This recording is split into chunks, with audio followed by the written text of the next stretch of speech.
Good afternoon, everyone.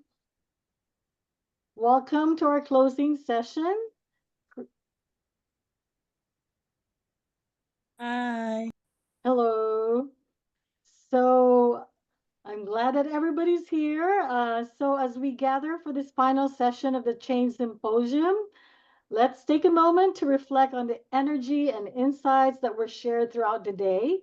It's been truly inspiring to see so many voices come together to reimagine what's possible in education. So, our closing session is all about bringing voices front and center. In just a moment, we'll hear from a panel of incredible educators. You've heard from them earlier who have navigated non traditional paths, broken barriers, and transformed classroom into spaces of inclusion and empowerment. Let's lean into this opportunity to learn from their stories, ask questions, and take away lessons that will fuel our own journeys forward. Thank you for being here. You are the change. And here's Nicole for our audience agreement. Yes, here's Nicole with the audience agreements. Before we jump into that, I'm gonna put a QR code up here. If you can describe your experience participating in this in one word, I would love for you to add it to this word cloud. And I'm gonna ask someone from the team to put the word cloud link in the chat because I cannot at this moment. And if you can't put it in the word cloud, feel free to drop it in the chat. Just one word, 1 to 3 words to describe how this afternoon/morning has been for you. And while you are all pondering on what your 1 to 3 words will be, just to recap the audience agreements that we talked about at the beginning during the opening session, while our panel discussion is going on, we want you to interact, but we don't want you to come off of mute to interrupt someone's thought path. So please feel free to interact and ask questions as much as you would like within the chat. We'll be monitoring it, and if we have time for a Q&A at the end, we'll be sure to share your thoughts, and if not, we will share it with the panelists so that we can get you their answers. So interact, just please stay on mute. I see all of your words coming in. I see motivating, we see interesting, empowered. Oh, thank you. Here's the word cloud as it develops. So we see informative, powerful, educational, ready, amazing, scandalous. I'd love to know where that came from. But you know, come as you are. We love to see it represented. That's a very powerful one. Energize, slow. It's a Saturday. Coffee, steady, excited, fantastic. Well, to keep us on time, we are going to jump into the introduction of our panel.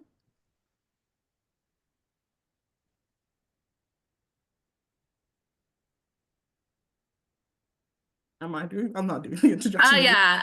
No, thanks, Nicole. So I'm happy to introduce this wonderful panel that we have to end off this amazing symposium.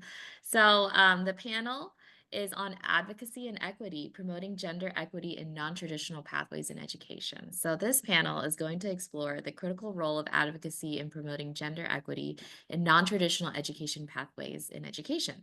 Our panelists, consisting of educators, industry professionals, and advocates, will discuss challenges, strategies, and solutions for creating inclusive, equitable pathways.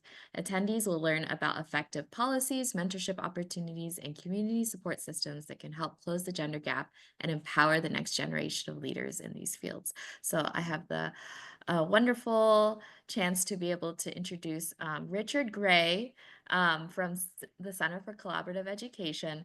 He will be your facilitator today and will help us introduce and learn more from these wonderful panelists. Terrific. I was going to say it is good afternoon. I'm coming to you from New York City, so I'm in a little different location, but I'm really excited to be here, excited to be a part of this last session. And I really want to create space for us to be able to hear from this great array of panelists, Jorge Ramirez, Tariq Smith, Sarah Valdez, and Dr. Kendrick O. Wilson. Put the O in there. And I'm really excited about this, exploring this issue of gender equity and what are some of the things we need to do to be able to both change, and I like the term transform, the work that we're doing. And change is going, from blue to green. Transform is going from a cocoon to a butterfly, right? A completely different system that operates. And so this notion of reimagining and rethinking. And so I want to have an opportunity to hear from each of the panelists that can introduce themselves. We don't have to have a full bio because we're going to give everybody all of your great background, but to introduce yourself as a part of your work. And the first question I'm going to ask each of you to explore is to name one or two essential things that you think in this particular time that we need to do, rethink, reframe, reimagine to more effectively and comprehensively address issues of gender equity based on your experience and training. And as a frame for me, I was just talking to Brother Kendrick earlier. I went to law school at Berkeley, California, both in the Bay Area. And one of the things that I learned very early were the concept of the courts of equity. Right there, if you had courts of law and you had courts of equity, and what would often happen is when you would apply the law, the outcome would be legal, but it would be unconscionable. People are like, wait a minute, this is legal, but this ain't right. And so you would appeal to these courts of equity that actually had a different set of questions that they would ask that weren't based on what was legal, but what was actually fair. There were these principles. One was if you wanted to have equity, you needed to come with clean hands, right? You can't do dirt and then expect equity, right? Or the other was that in order to get equity, you had to bring equity, right? There were these principles, right? And the notion that every wrong deserves a solution, right?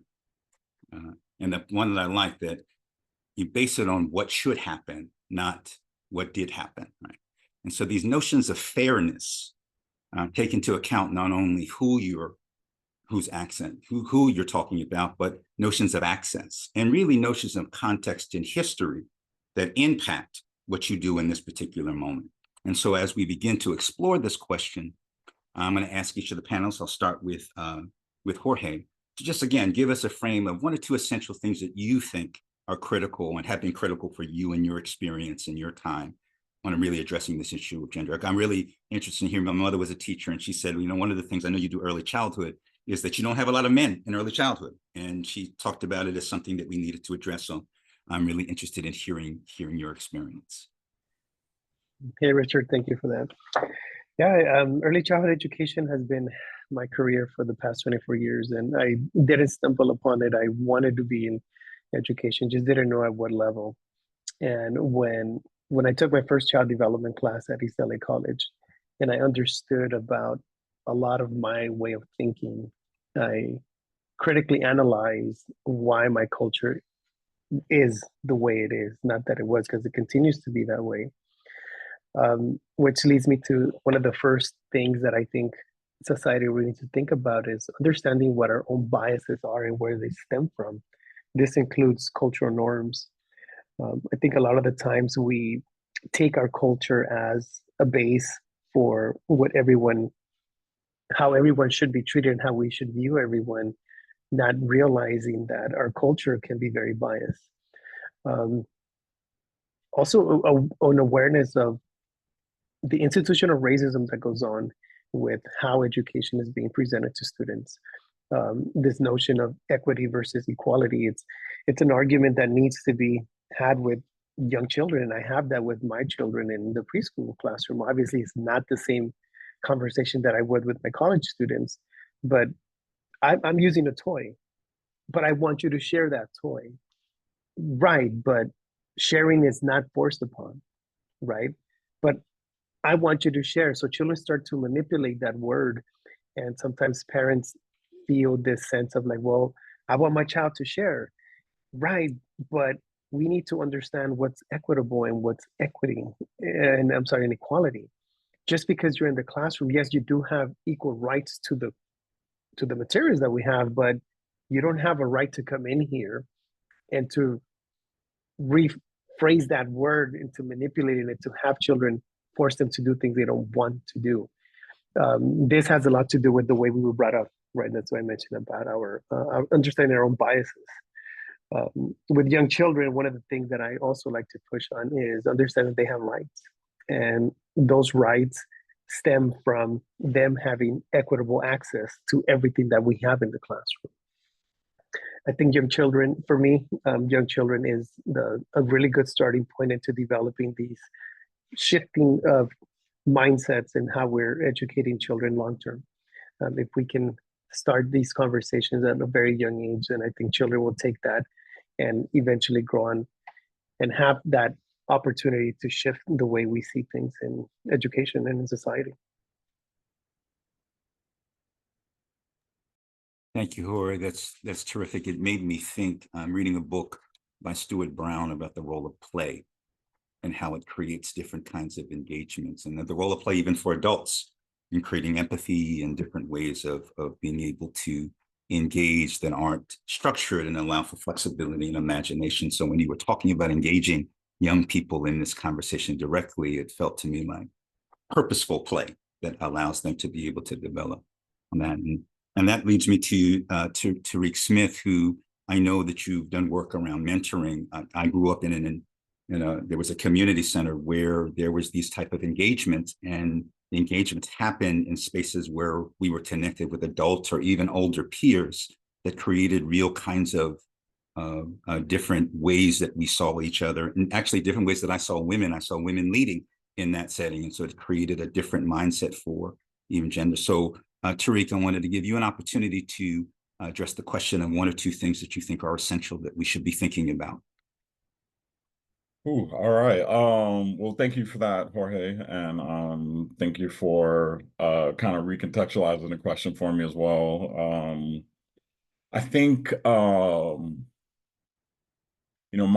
own personal presentation was around mirror work and the focus on really how you approach, how you engage with the world, and I think it's really important to like first do no harm, right?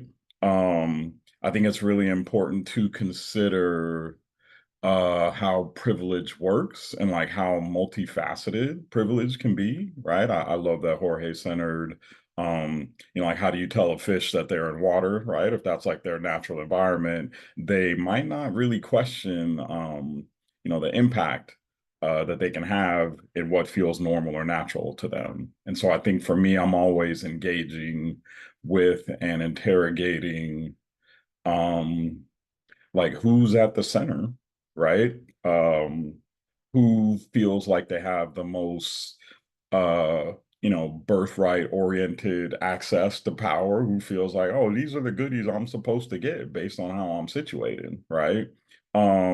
And like really pushing back on those ideas. And first of all, really interrogating that for myself specifically, because that's just kind of where I'm at in my life. I'm getting older and I'm like, how do I humble myself and do the work that I'm expecting other people to do, right? Obviously in education, it's a little more complicated around gender because it is one of the few professions that feels, a little bit more female centered. But even that, is a trap that we can all fall into, because I feel like males who are in education still claim a lot of space and privilege. And so I think it's up to males specifically to really push back on those ideas, right? And really figure out how to work with the women at their sites and that they work with in ways that are non-violent, that are not domineering, that are really about like consent and shared responsibility and power and like true collaboration. And to like demonstrate that, through your actual approaches and actions, and not just, virtue signaling, but really monitoring how much space you take up. I think I'm thoughtful and reflective about this, but the other day I was in a meeting and I was taking up 4 chairs. I spread my stuff out so quick, you know what I mean? And there were women coming in, and I'm like, all right, I got to do better. You know what I mean? And again, that was just the natural comfort level that I had. You know what I mean? And so even in a field where I might be allegedly in the minority, I have to really be aware of that. And then the last thing I want to say really quick is even when we think about gender, a lot of times it's very much on a binary spectrum. And as a parent of a trans child, I've just really had to learn a lot about that and like really complicate like even my descriptions, even my approaches, even my understandings, right? Because this is an area that, again, as a male, I have a lot of privilege. I get to choose when to like dip in and out of these conversations based on my comfort level. And so I think that's just not really enough, right? If we wanna actually build a better world. And the great thing is that the youngsters already understand this. You know what I mean? Like what was revolutionary to me is like regular for my oldest son. You know what I mean? Like he's like, yo, dad, you're not up on that? Like, what are we doing? Come on, step your game up. And so, I think really letting the youngsters lead is never gonna take us in the wrong direction. And yeah, I'll stop there. Thank you, Tariq. I have felt that way myself. My son will be 24, and I remember when Barack Obama was elected, and I was really excited about telling him about that. I said, this is really, I never thought there would be a Black president in my lifetime, let alone one named Barack Obama that's going to be elected. And he looked at me like he was happy because his dad was happy. And then he thought for a second, he said, yeah, that's good, Dad. But if Michelle Obama had been elected, now that would have really been something, right? And at first my reaction was, well, maybe, he just doesn't stand the moment. But then I realized for him, half the presidents in his lifetime had been Black, right? And everybody seemed to like the Black one more than the white one there. So that wasn't a barrier for him. He was looking at the next barrier. And I began to think about that, in this previous election, that there's always some place that we should be challenging ourselves. And often young people are the vanguard for that. So I appreciate that, Tariq. And you really set up very well for Sarah. Same context, my mother was a teacher, and she once said she thought about taking this position, but it was a position that was traditionally a male position. She said, I didn't do it. She said, but I knew I was better than everybody that would have been in that position. But there are these mindsets that there are places that you go that even though it may be a lot of women, the sciences or maths or other aren't the places that women go. So Sarah, I'm really interested in hearing about your experience and thoughts on this issue of gender equity in education. Yeah, so my involvement in education, I've said before, it's very, very personal because I am coming from a space, teaching is the first time that I am in a female dominated space, because my whole career life before that, working as a Latina engineer, as a mechanical engineer, has all been male dominated. Even my graduating class from Berkeley, there was 300 mechanical engineers my year, and only like 15 of us were female. 10 to 15. It was very small, let alone Latina. And the other one there was 2 of us, and the other one was my roommate. So I'm coming from a space now into the teaching world. But even still, I'm in a still niche area because teaching physics now, it's still, I'm in the male dominated space of education now. Just because I'm in teaching, nope, I'm still surrounded by mostly males. In the context when I go to teaching workshops, PD workshops, it's mostly males. And so I still find that I still have to carve space for myself and sometimes take space when I need to. But I'm very thankful that I've like using some of the skills that I've had from before. If I think about 2 essential things, I always think about mentorship, because one of them just, and I shared in my experience before, if it hadn't been for key individuals in my life that have given me an opening to a pathway, I wouldn't be here. And so I'm very thankful. And so that they've moved me forward. And now being in the position where I'm at, I look both ways, forward, and I look back at my students now to see what are other ways that we can mentorship. So my career is not just about me teaching physics. It's about me mentoring the youth and the future engineers that are going to go into our society. And then another thing we think about essential things, kind of based on what Tariq was saying. I am thankful for the males in my life that have carved space for me. I am not a silent person. I am pretty outspoken, and I'm pretty, open to engaging in conversations. There have been multiple moments where my voice is not being heard. And it's shocking. I'm not sure if y'all are familiar with the experience. It's shocking when that happens, when you're saying something and no one's hearing you. It's a really interesting phenomenon to experience. But what the positive memories I have is when a male has spoken up for me, that someone else from the dominant culture spoke up and just explicitly said, we are not listening to her. Like we need to open up, and just stopped whatever's happening and brought me into the space, brought my voice into the space.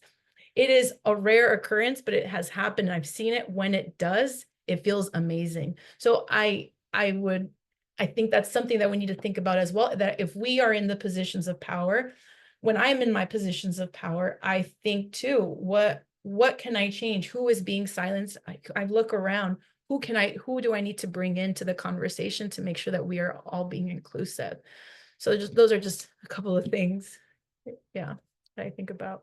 That's terrific, Sarah. I really appreciate it. I heard in your last story the Tariq point of, not only, my father used to say, not only talk about it, but be about it, right? Or what ways are you actually acting out and creating those kinds of experiences for each other? And again, you'll hear me reference back to this community center that was a lot of Black women educators. It was this focus on this notion of belonging.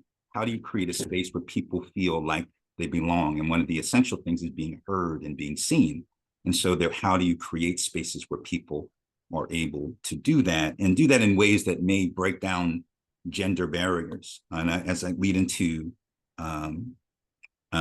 Dr. Wilson speaking, we talked a little bit about some of the work that I know that Kingmakers and working in different kinds of relationships and with Black males. I'm on this group of Black men that I went to college with. We were supposed to go to dinner when the pandemic hit, so we jumped on a Zoom call, and we've been on that Zoom call every Friday. And it is a space not only for us to gather, but one of the brothers lost his brother, and it was a place for him to mourn. One guy's dealing with MS. Right? We were able to deal with issues of caring for elder parents, and often aren't spaces for men to be able to address those kinds of things that I think create a different kind of empathy for our practice with other people. And so as I go to Dr. Wilson, I wanted to ask you to sort of talk about your experience in the work that you've done in the development of young Black men, and how that fits in with our conversation. Yeah, sure. Thank you. Just piggyback on what's already been said. I think I want to talk in two folds. One, I would say one of the most invisible populations in the world are Black women. And I just recall, let's just think, we've had, I think it was in 2023, 2 college presidents died on their job that were Black females. One visibly collapsed on stage. So when we talk about gender equity, I think we have to talk about rest, protection. And, as Sister Sarah was saying, being heard, because all those little microaggressions just hitting on your body, that can take a toll on you. So I want to start off by saying that. And also making sure that we put our cape down as well. I was in a school a couple weeks ago. One sister was the hall monitor. She was teaching. She was calling parents.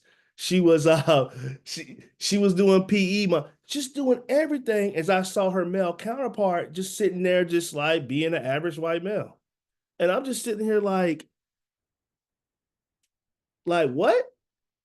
But these are the things that we see, because I see people on this call like, yeah, I've seen that, but we don't say anything. We let it go. So I say that to say that when we talk about kingmakers with Black men, one thing that we want to do to close like the gender, just like really gender equity, is make sure that Black men are resting. Because there are some Black men who are paraeducators, who are driving because they can't afford to live in a city. They have to drive to go to work. They got children, they got side hustles, but they're also, when they get into the school, they're acting as some of these children's dads, because they don't have that at home. And they're not getting paid for this. Matter of fact, they're getting paid the lowest.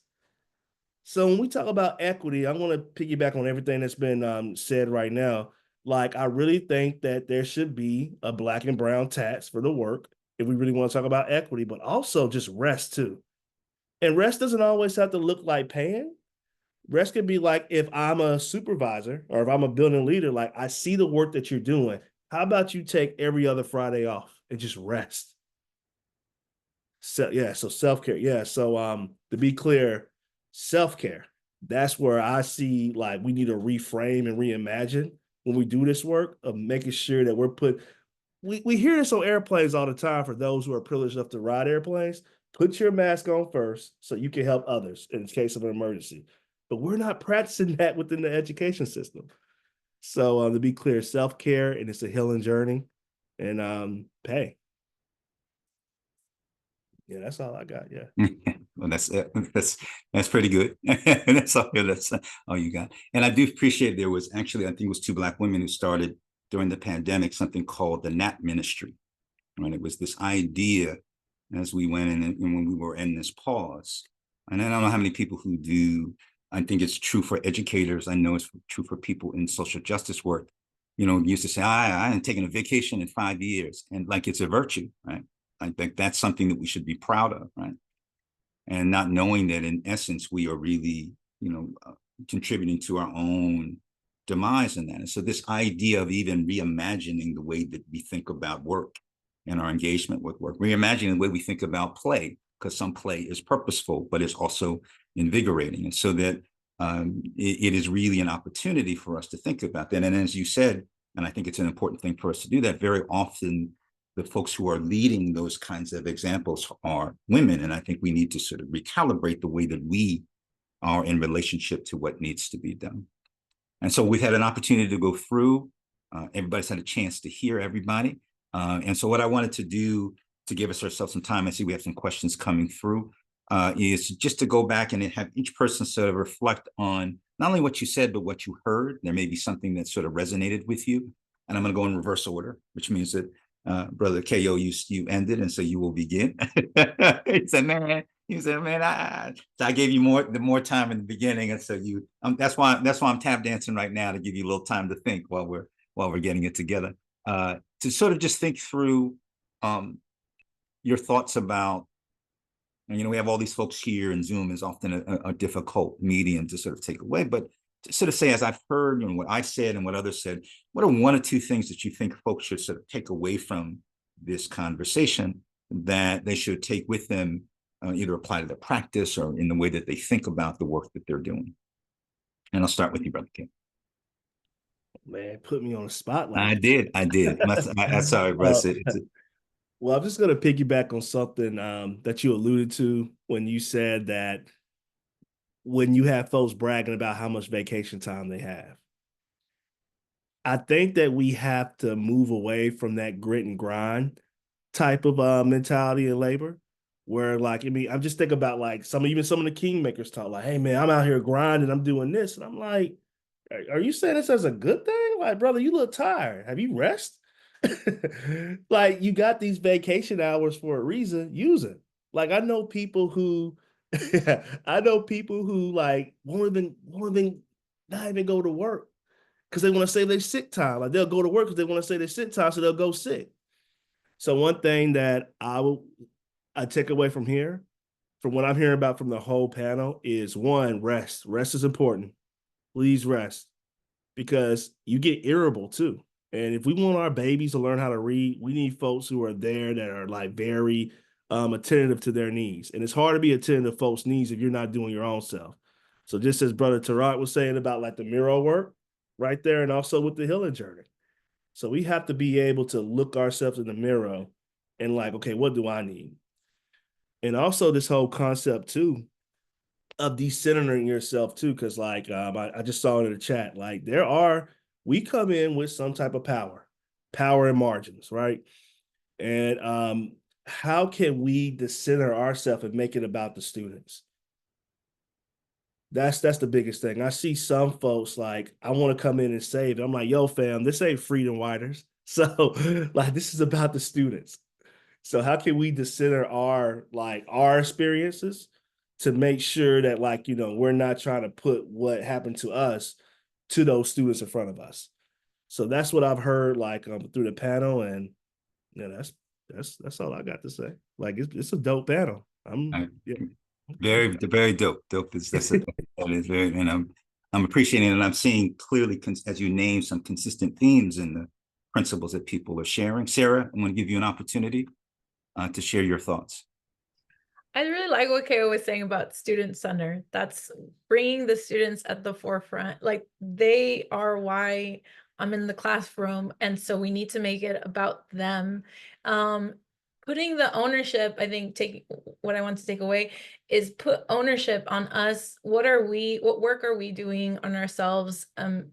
For example, me specifically in my content of science and physics, like what am I doing to enrich my own science in my life and share that with my students. I'm not necessarily going to put that on them. I'm just modeling what I'm doing as an individual, and hoping that inspires them, and also listening to them, seeing what science in their life will mean and letting that shine through, and me adjusting as their educator, me adjusting to their needs and their wants and their questions and all of that. So putting them in the center, I think, is really important. Thank you. We're getting this theme that I think is consistent. And then I'm going to go to Brother Tariq. All right, thank you. I think I'm sensing the themes too. I think this idea of like who's at the center and who's at the margins is a really good way of organizing our thinking around all of this. Especially because even that concept is so fluid, you know what I mean? Like in many conversations around where Black folks are situated, right? I might be considered to be at the margins of society, right? But as a heterosexual cis Black male, right, I am moving towards the center, right? As a person who has a master's degree, well, I might be towards the margin in this conversation because we got a lot of doctorates up in here. But in general, that moves me towards the center, right? As a homeowner, as a person who is accumulating a pension, you know what I mean? Like there are so many ways that I'm at the center. And also because I'm at the center, I have the ability to take up a lot of space, being centered, right? And so I think, specifically around gender, but I also think in general, like how are we centering, the least heard voices in any context that we find ourselves in, right? Because, as a middle class Black male who comes from multi generations of college graduates, I could get really loud if I want to, you know what I mean? And that was something that I had to do, especially as I started moving intentionally into more Black spaces as an educator, right? I really had to think about, okay, well, how do Black folks who have been dealing with poverty for generations in ways that maybe I haven't, how are they being represented in this very specific space, right? How does somebody whose child is going to the same school that they were brutalized at and traumatized in, how do they feel, right, with that experience and like the depth of powerlessness that kind of entails, right? And so I think, if we're thinking about gender, and bringing it back to that, then we really gotta expand how that looks to like address the harms that are caused to folks who are most on the margins in any given context. Thank you so much for that. And clearly these themes of really thinking about privilege, I think there's one of the questions that will emerge of how you begin to think about privilege and not locked into static notions of privilege, but by virtue of going to law school, there's a privilege that comes with that, no matter where I come from, and how do I position that in the way that I engage people. In thinking about that, Jorge, wanted to give you an opportunity to share your thoughts. Now you've heard everybody, bro, so you're gonna have to bring it now. So, but you have an opportunity to share your thoughts. I was just joking on that. No pressure, right? I know one of the things that comes to mind as I hear these amazing leaders speak is reflection, and how powerful that can be for all of us is to really reflect on how we were taught, and those of us that are teaching, how are we changing into the way we're teaching by, like I said earlier, identifying our biases, identifying into what we think is more geared and centered towards DEI. I also like to continue the conversation of helping us differentiate our opinion versus critical thinking. I feel that everyone's entitled to an opinion. Everybody wants that opinion. This sense of entitlement of I need to speak my mind because this is what I think, which is great. However, opinions aren't always centered on critical thinking. When we are centered in what critical thinking is and develop our analytical skills into saying, well, you know what, my opinion is just based on, again, my biases and the way I was taught, which is not necessarily critical thinking. So how can I empower future minds into taking that role? It's a tough task, but it's also a shift into the way that we are leading. We as leaders, we've taken that responsibility, and now it's time for us to find others that want to take that role too, because everybody wants change, right? There's a lot of things that we feel needs to be changed, but how many of us are willing to lead? Obviously, those of us that are sitting here, we want that change. So if you really want to be part of that, then start challenging your own critical thinking skills that are centered into something that's based on DEI. Thank you. Thank you all. And really thank our panelists for a great session. We're going to now open it up. You'll still have an opportunity to open up the space for others. We have a couple of questions. We don't have that much time for questions, but I want to try to get to the questions that we've already had in the chat. I'm going to ask my colleagues to help me here to make sure that I get them all. I think the first one is, I'm reading from Audrey Young. It's in the chat, playing devil's advocate. When does equality become, and I think there's the term equality, not equity, and I just wanted to clarify that, become too equal, where outcomes are prioritized over hard work. If anyone is guaranteed the same outcome, regardless of skill or effort, the hypothetical being if someone who is intellectually at an under 70 IQ, attending medical school, because of access. And I think there is sort of a clarity about equality and equity, which I think are different things, but I give our panelists an opportunity to address it. And it can be all of you or any of you that feel like you want to jump out at this question. I can chime in on that one. Please, thank you.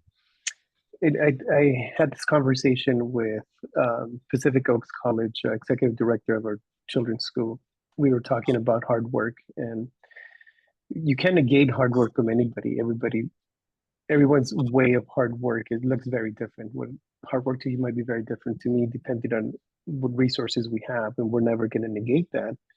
However, when it comes down to equality or equity, it's two different things, like you said. We're not going to give equal resources to those that don't need it. We're going to be equitable with those resources to those that need most of it. If we want everyone to have success, then we can have the, in my opinion, we can't have the notions into, well, I'm going to work hard, because working hard can be, I'm going to read 2 hours instead of 4 hours, which to me, working hard is reading 8 hours. So now you're touching on a very subjective idea of what hard work is.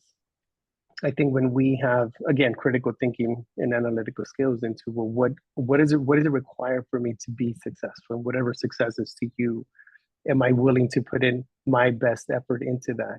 Because I think hard work is, it's too broad. As far as IQ, we have standards. We have certain standards that we have to abide by. We want to raise that standard, then you have to be willing to know and understand what's required of you. I like to believe that we are shifting away from a one-size-fits-all approach, and that one-size-fits-all approach it's not successful for everybody, because then if we think that that's what it is, then everybody learns the exact same way, the exact same time, which is, it's not reasonable. It's not realistic. That's what I learned when I was a child growing up in elementary, and it didn't turn out that way.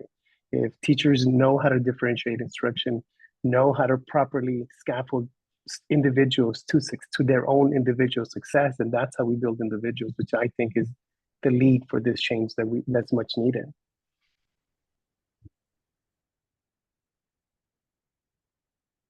Any of the other panelists? There was another question. You can feel free to address any of the questions that come up. But there was one here that I thought was interesting. How can people of color, leaders of color, who come from marginalized communities, understand their own acquired privilege in order to do this important work? That is sometimes calling in folks rather than calling out folks. So this notion of, just because you come from a marginalized community doesn't mean that it's a stamp that you have.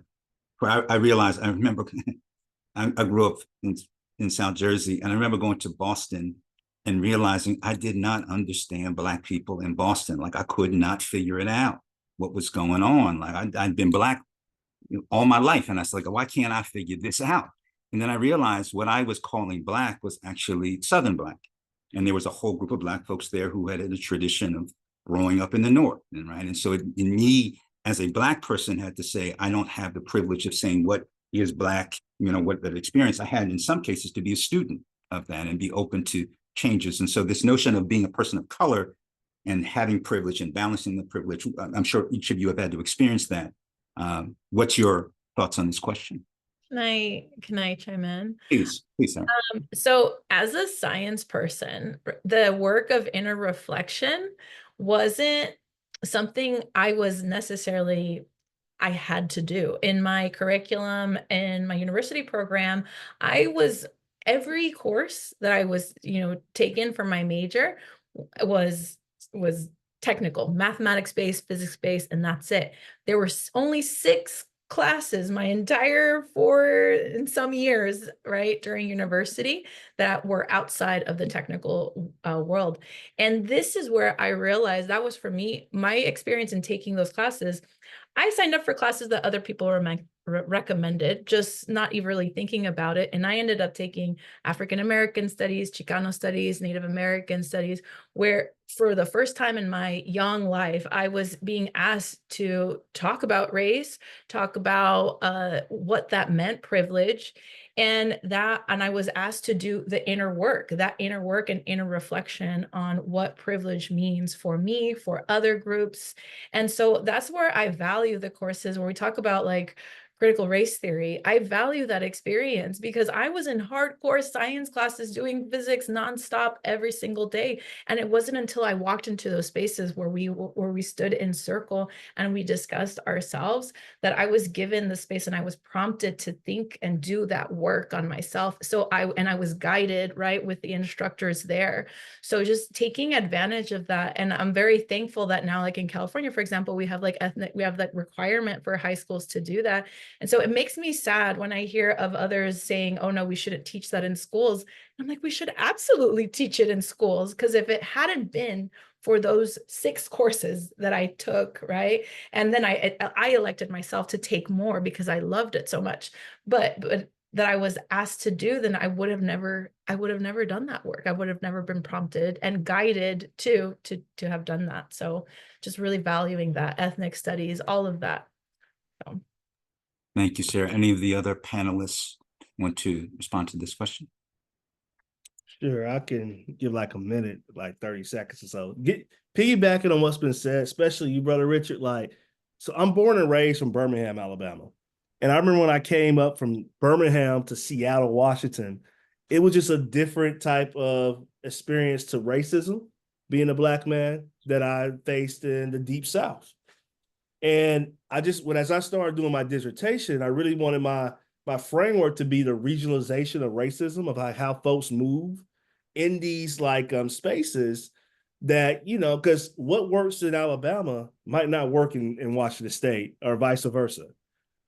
But the thing is, though, there is still some type of problem, usually dealing with race, that we have to deal with. But we might not have the same type of tools to do it as what the people in Alabama have versus people in Washington State.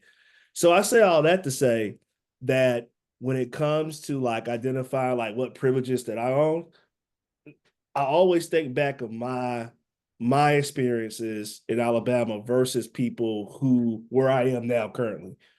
So I was around a lot of Black folks. Just because it's a higher concentration of Black folks in the South. That's just how it is. Versus some of my other folks, when I talk to them, I'm like, oh wow, I gotta recognize my privilege of how I grew up. So I gotta meet that and okay, how can we work together and talk this out? Because I see the community needs from your angle, and I'm putting what I feel that's needed from the community based upon how I grew up. So how can we meet in the middle to really get things working out? So yeah, I just want to add that where I've definitely resonated with that. So yeah, I just want to add that 2 cents. Yeah. Appreciate you. And I saw Tarika, saw you had your hand up. All right, and then I raised it on the Zoom too, because I was like, I want to make sure double hand raise. So I think there's a really good book called Fugitive Pedagogy by Jarvis Givens, and he talks about growing up in South LA, and going to a lot of Black schools, but schools where there were still a lot of pockets of excellence, and then going into universities, and he would tell them where he grew up, and they'd be like, oh, that must have been so bad for you, that must have been so terrible. Are you, how, and the assumptions that were embedded were really fascinating to him, and he ended up studying desegregation. And I think KO, you have some really good thoughts on this too in your panel, or in your workshop. But I think again, part of the problem is that we tell these very monolithic stories, right?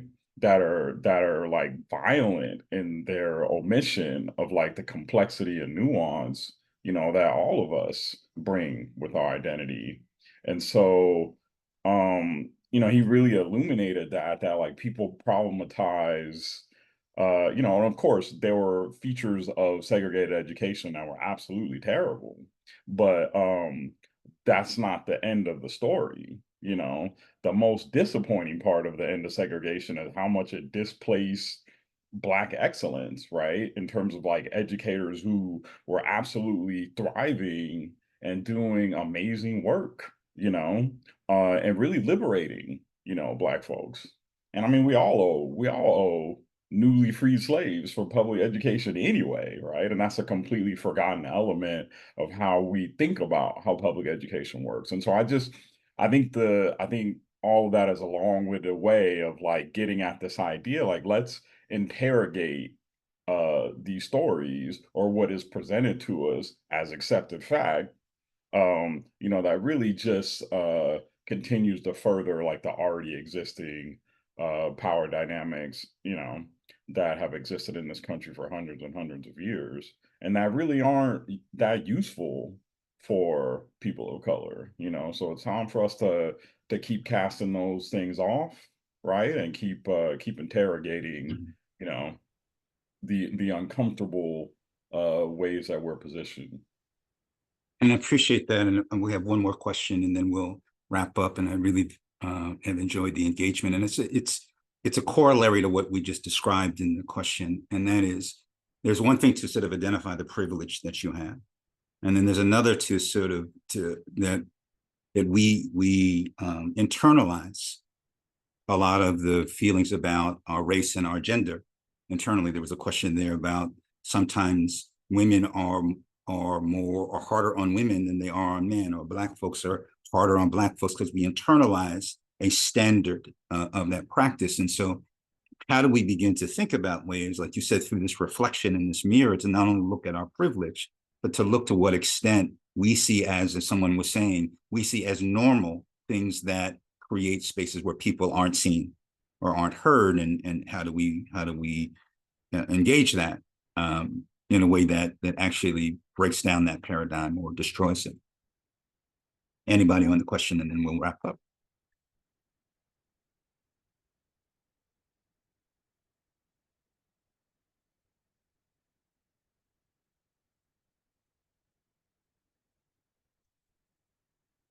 Can't believe I blew your mind with the question. I was trying not to take up too much. No, go ahead. No, you got it. You took the one. appropriate amount of pause there. Right. So, yeah. Inside, I was hoping I still got to talk, but yeah, I think for me, I saw, and I actually saw that comment as it popped up in the chat, and it made me deeply sad, right? Because I think that's one of the most painful things about white supremacy, right? Is that it's kind of a self-fulfilling prophecy, right? It's a train, that's on the tracks with a lot of momentum, you know what I mean? And a lot of times, folks who are marginalized are doing damage, regardless of whether there's white people that they're in community with or not, right? When I was in the classroom and teaching majority Latino students, one of the first things that I felt like I had to do was like really give them some counter narratives around what it means to be, even what an immigrant is, right? And like what the contributions of immigrants are to this country, undocumented or otherwise, or all these other terrible terms for, what are essentially people with value, right? And really giving kids tools to kind of like interrogate like these ideas that don't really serve them. And so I'm not mad at the woman who feels like other women cut her down. I'm mad at the power structure that exists that positions women, in this like really terrible environment of scarcity, right? And so we just got to keep taking it back to that like rigorous analysis of white supremacy and the structures that put us in opposition towards each other. Anybody else want to? And also, I just want to name too that we start with Black racism because if we don't, people won't talk about it.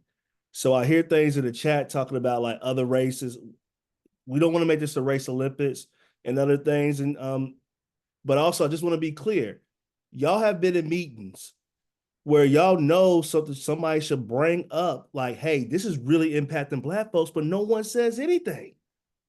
So I'm saying like this is why we start with Black people in terms of racism, just in terms of like the history, the intergenerational trauma to where we are right now. Again, I don't want to do the race Olympics. That's not what I'm trying to say, but I do want to say like this is why we start with Black people when it comes to like targeted universalism, when in terms of like, okay, if we focus on one population, it could be a rising tide where other folks can benefit, but also because of just the intergenerational, what America has done to Black folks over the years and everyone. So I just want to be sure. I'm not trying to call, but just also like, I would be remiss if I didn't like say that, because a part of me showing love to everyone is informing them the truth. So I don't want folks to come out like, like, oh, we're doing it because we're Black. Like, nah, like it's a method to the mayhem. So yeah. Well, I appreciate it is time for us. First of all, I want to thank our panel. You know, we just got together a few minutes before, but it feels like, you know, we flowed like earth, wind, and fire in here. So I'm feeling very good about that, about our vibe in here. And I really appreciate the thoughts that you brought. Just as a closing, I really appreciated the last point about intergenerational. Sometimes we think of ourselves as sort of isolated. And again, I keep referencing back this community center reference. Everybody who walked in there, you had someone who you looked up to who was older, but you were also responsible for mentoring somebody who was younger than you, so that you saw yourself not as in a static position, but that there was a pathway, right? There was a role that something that someone had done for you that you do for somebody else coming behind you. And then you needed to learn from somebody who was the next step up about what your step was going to be. And what was important in that center is it was the first time for me that I saw women in positions of leadership, so that when I actually went into the work world, that was not an alien thing to me. It was not uncomfortable for me to see women in that position. So how we create those kinds of intergenerational relationships is really critical. And the last part of it is the really critical notion of, and that I mentioned earlier, of play. This was a rec center, but the play actually ended up producing real outcomes. There's a group of men who were playing pinochle. That's what they used to play down in the basement, right? They playing pinochle. And I think they might have seen Brother K, all the women doing everything. They're like, we're not out here playing pinochle, man. We need to do something, man. And so there was this response that we take the same group of men that does social clubs together, and we'll create events and create scholarships for people to be able to do that. And so creating these spaces where it's not just how we apply, that we do this and say we go to school, how do we apply, but how do we create settings where people can explore and create new ways of engaging with each other, that they can then helps us to sort of create new ways of being in the world. And so I want to thank all of you for this, and I want to, and if you can show your claps through through the to let people know we really appreciate them. And then I think I'm turning this back over to, is it Leah, to close us out. And thank you all again for honoring me to allow to be the facilitator for this panel. Thank you, Richard. That was amazing. I don't want this to end, but obviously this is Saturday, yeah. But I want to thank everyone who's here, all our presenters. Richard, thank you so much. And of course, this would not be possible without our, our audience. You came in full force on a Saturday. So thank you so much. And of course, our core team. But I know we're waiting for the opportunity drawing, so I'm going to hand it to Nicole. Yes, and Nicole is here, but her computer is not. All right. Stand by, everybody. Okay, yes, lovely. Opportunity drawing. So if you haven't already, you are able to put your name in for as many times as you were in the presentation today. So if you were in the opening and just the closing, if you took part in any of the 6 options between 10 and noon, please make sure that you have filled out the opportunity drawing. This QR code should work. There were some technical difficulties earlier this morning, but it's a work in progress. Yes, we have a link. Thank you, Emily. Don't ask me what's up for grabs in this opportunity drawing because I don't know, Liv, but there is one taking place right now. So even if you are not able to stay, if your name gets pulled, am I correct in saying that, Leah? Yeah. You will still qualify. We know this has Correct. been a conference. Yeah, and we have 13 prizes up for grabs. They're all digital gift cards. And I do want to thank Bridget, our CWE Dean, and of course, Maria for making this happen through our Perkins non-traditional funding. Thank you so much. Well, I see your comment about the new cell phone. I wish that was possible. New cell phone, please. Yes, Bill.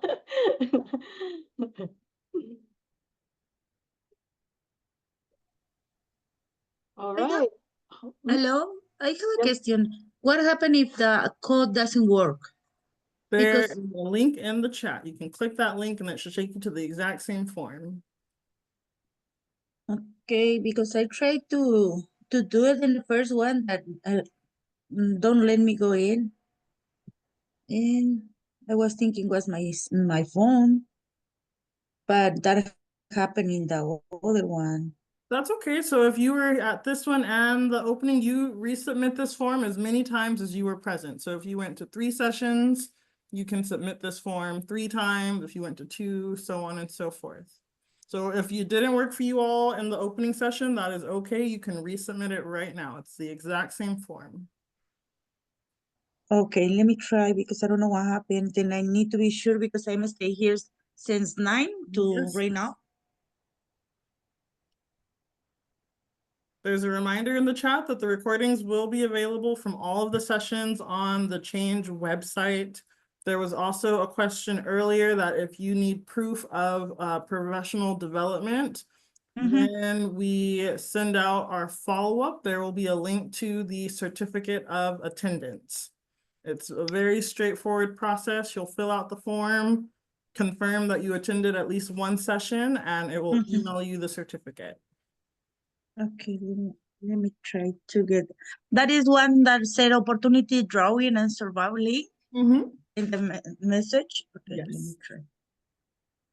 Hi, I'm sorry, I didn't get the whole thing of the certificate. Can you repeat it, please? Of Thank course. you. So a couple of people need proof that they attended today for professional development. So we will, of course, send you all a follow-up email once all the recordings are available. On that email, there will be a link to grab your certificate of attendance. It's a very simple Google form. You type in your name, you confirm that you've attended at least 1 session, and when you press submit, it will automatically email you a certificate of attendance. Perfect. Thank you so much. I appreciate your help. Thank you so much. All right. Is there anyone else who has not been able to put their name?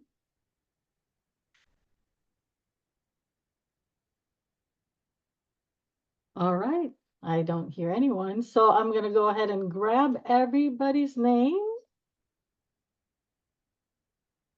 And again, if you you don't have to be present to win to win our prizes. So but you're welcome to stay, obviously.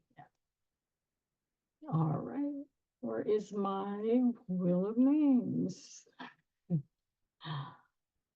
Wheel of names.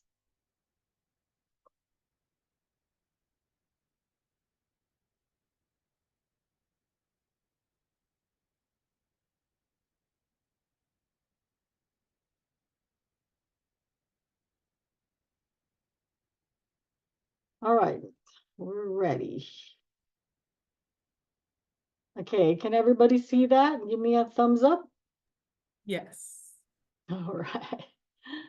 Okay, so our first one is a $25 digital certificate, not certificate, card from tremendous.com. Actually, everything will be coming from tremendous.com. So let's go ahead for our first one.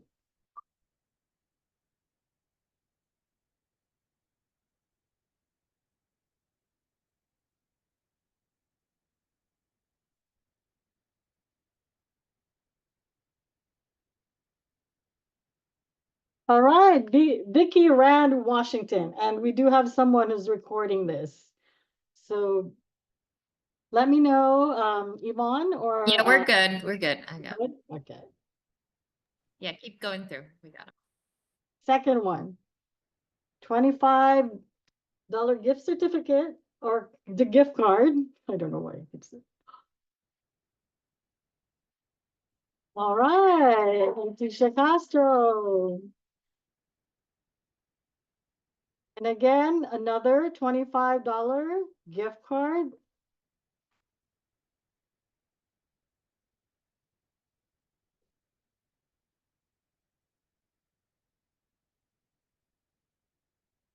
Jonathan.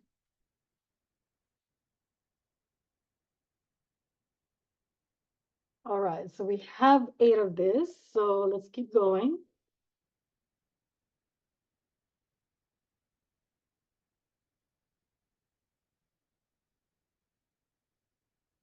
William Hicks. All right, Bill.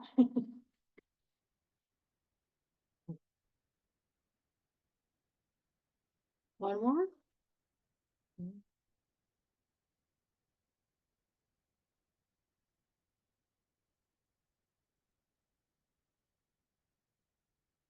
Elena, congratulations. All right, that's our sixth one. So let me see, our seventh winner for the $25 gift card.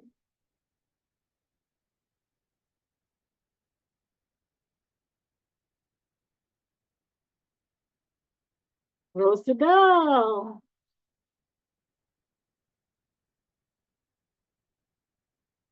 So our last $25 gift card.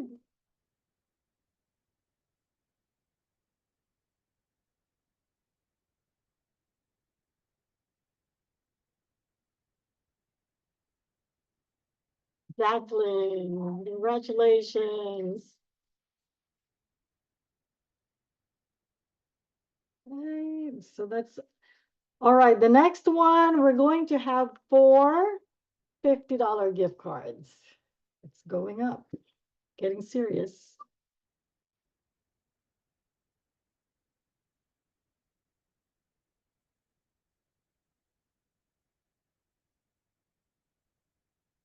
Congratulations, Janet. You just won $50 gift card. Next winner.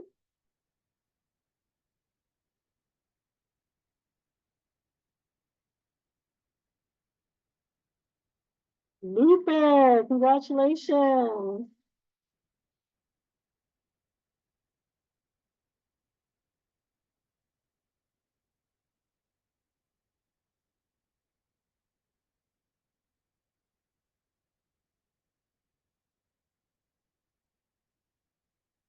Hey, I think we have a second time, I think.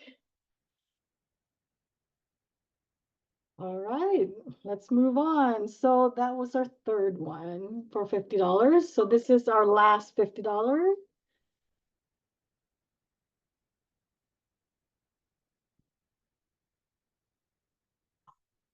Rio, congratulations.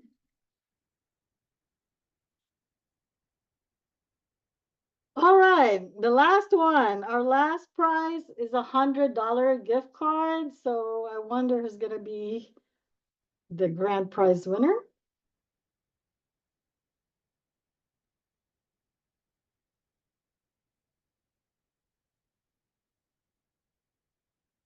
And it is Rusty. Congratulations. All right, that ends our opportunity drawing.